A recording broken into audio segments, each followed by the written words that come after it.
The Melody of Memory. Chapter 1. The Songbird's Lament.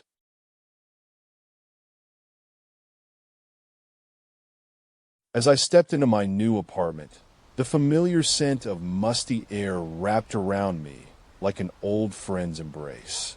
It was a place to call home now, a sanctuary in the bustling college town where I could finally focus on my studies without distractions and carve out a path for myself.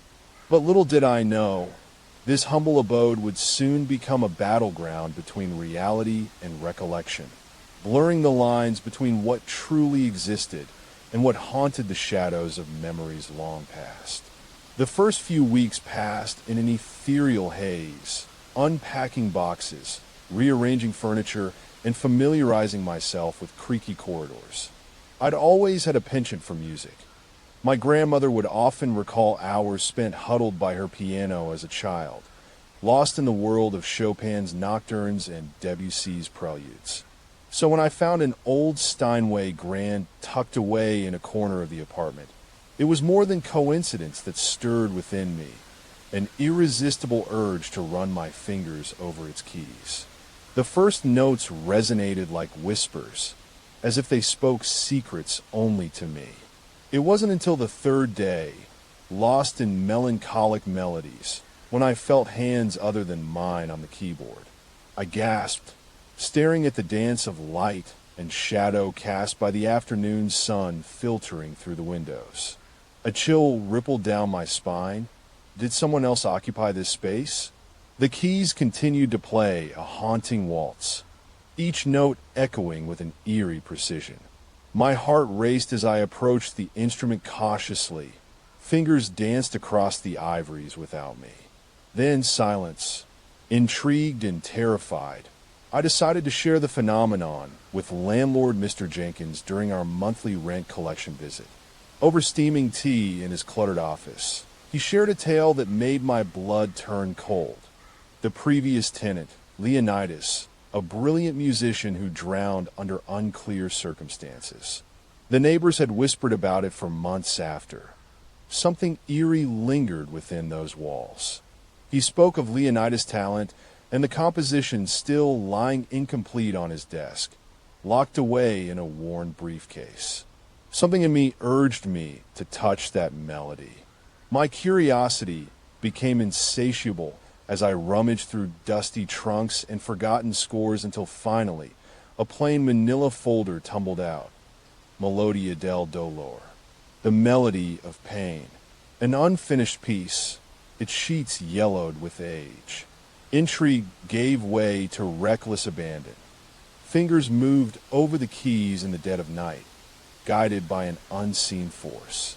The notes seemed to reverberate through me, filling a void left by my absent mother's passing.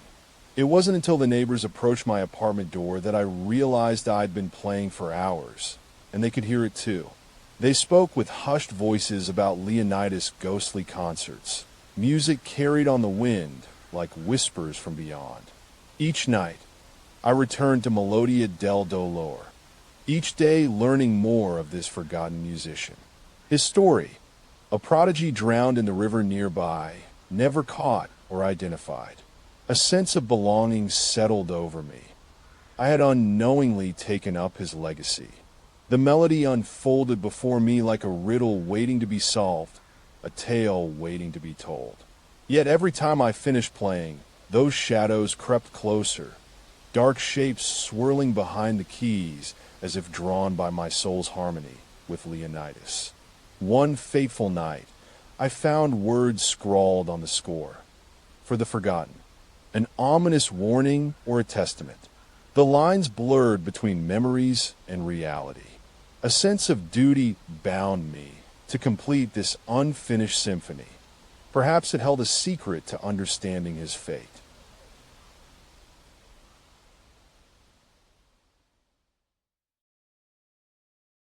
Chapter 2.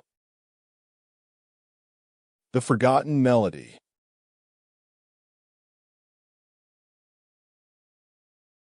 Melodia del Dolor had become my refuge. each chord woven through the fabric of dawn, day, and night. My roommates were wary, but I couldn't stop now. It was as though I'd discovered a hidden language within me. Strange occurrences escalated.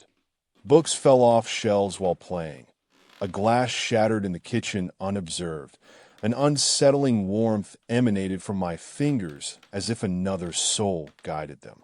Neighbors approached with tales of Leonidas' haunting performances, echoing through streets.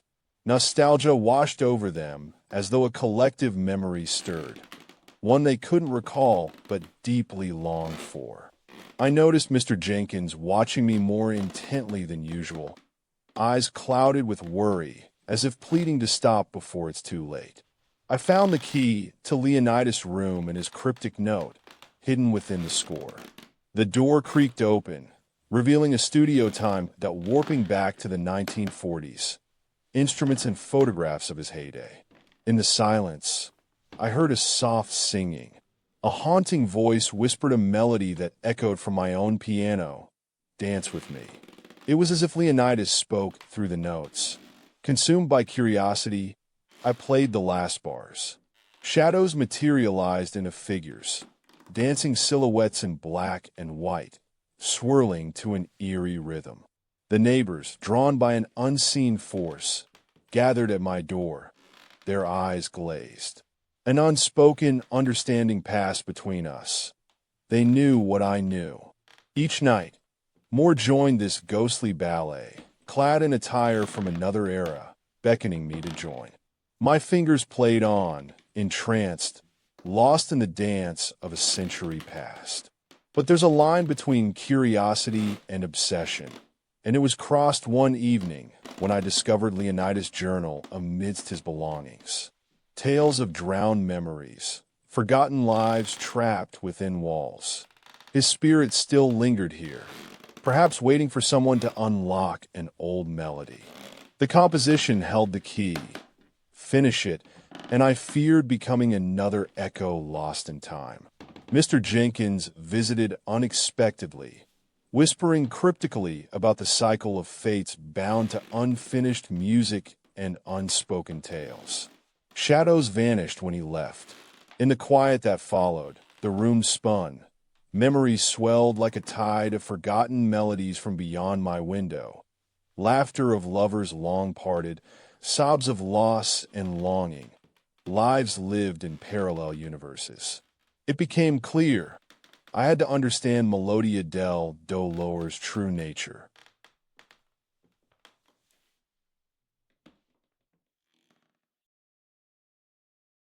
Chapter 3. The Last Note.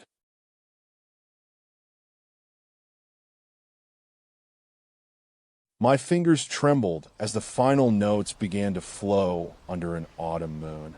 As if sensing my resolve, Leonidas' journal revealed the dark story of drowning and his spirit entwined with that melody. If I finished it, a new soul would take its place in this cycle, another forgotten memory within these walls. Panic warred with pride. The composition was almost complete. A sudden gust ushered in an unseen presence as I finished the final chord, accompanied by a ghostly orchestra of shadows dancing beyond my window. In their midst stood Leonidas' gaunt figure. He appeared before me, eyes pleading. With a sorrowful smile, he whispered that I'd heard him speak through his instrument.